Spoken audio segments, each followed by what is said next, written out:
Hi, and thanks for joining me today. This is Mike Fernholtz, and today I am going to show you a video of me watercoloring butterflies, and I'm using stamps from Anthony's Papercraft. I really like the way this came out, so let me show you how I did it. Alright, so here are the supplies we're going to use. I'm going to use a greeting from Greetings Set 1. I'm going to use the stamp from Butterflies 1. And I wanted to show you Butterflies 2, although I didn't use it. This is really neat because you can stamp this down first in like a color maybe pink, and then use the Butterfly 1 stamp to go on top of that in black. And then you have a pink and black butterfly, which I think would be really cool also. So I'm using my Strathmore marker paper, my Distress Oxide in Broken China, my paintbrushes, my Versify in Black Onyx, and a couple Distress inks. Although I didn't use all the Distress inks, I did use my dried Marigold and Festive Berries.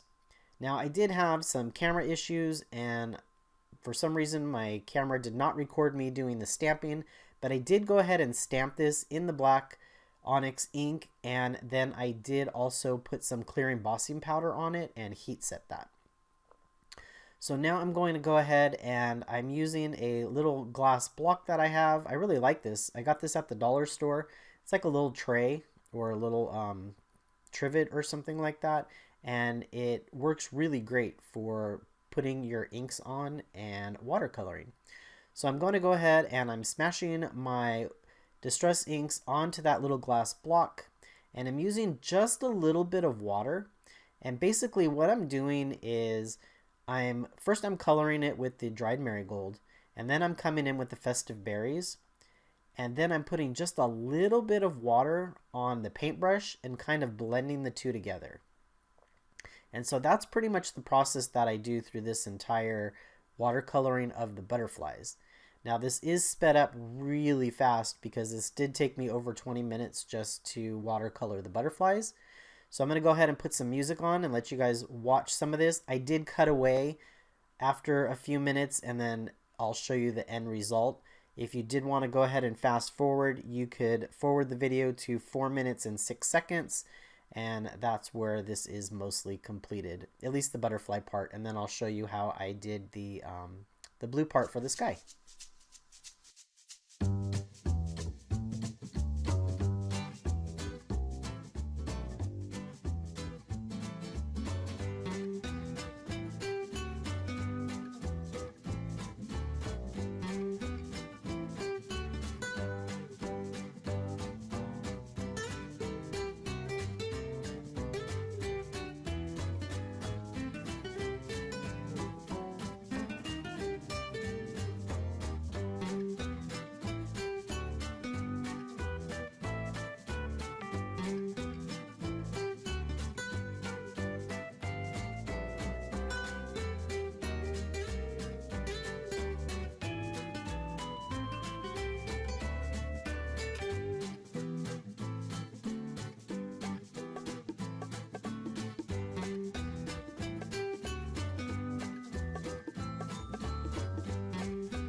Alright, so now I am finishing up the butterflies. Again, this did take about 20 minutes to complete this entire section, and I just kept going back and forth with using the dried Marigold and then coming in with the Festive Berries and then using a little bit of water to blend them together.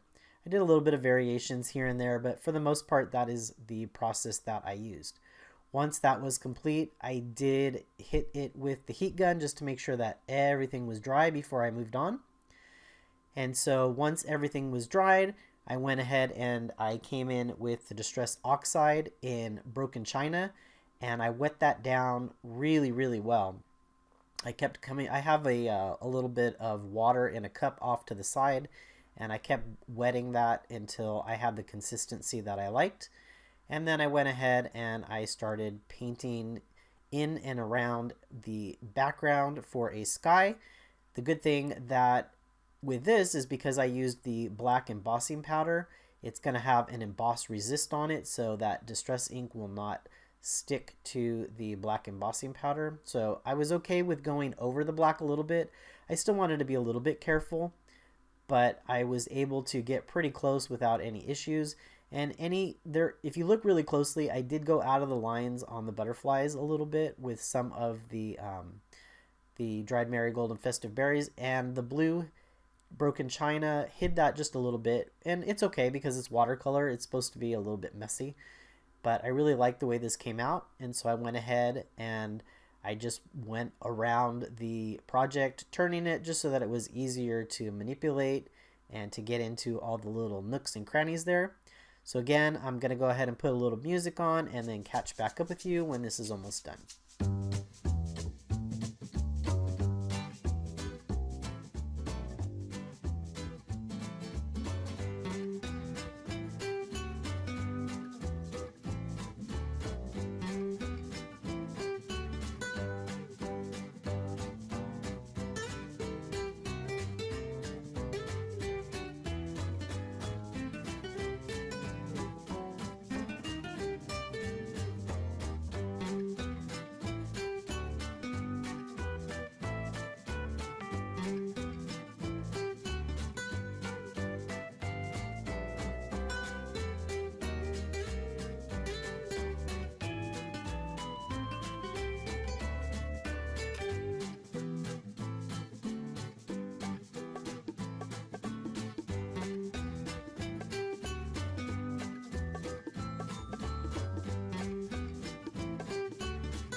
All right, so now that the watercoloring is done, I did go ahead and hit that with the heat tool again to make sure that everything was good and dry. I went ahead and cut down that panel, and then I did create a black card base that's 4 1/4 by 5 1/2. I made an orange mat that is 1/8 of an inch smaller on all edges. And then I'm going to go ahead and glue the mat onto the black card base there. I am using glue so that I can make sure that I get that nice and even. And then when I do have that centered exactly the way I want it, I'm going to go ahead and put some foam tape on the back of the butterfly panel. And then I'm going to go ahead and also put some foam tape on the back of my sentiment. So here you see, because the video was so long, I went ahead and stamped and cut out my sentiment separately. But here I am placing the butterfly panel to the top portion of this card, leaving some room for the sentiment to go on the bottom.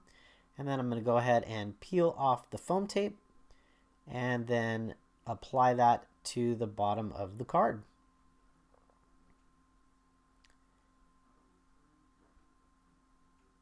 And there you have it. And I really like it. It's very shiny with the clear embossing powder over the black onyx ink. I really enjoy that.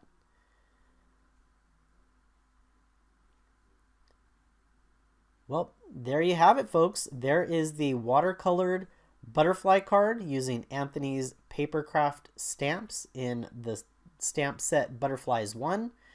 Please don't forget to rate, comment, and subscribe on my video. I really appreciate it.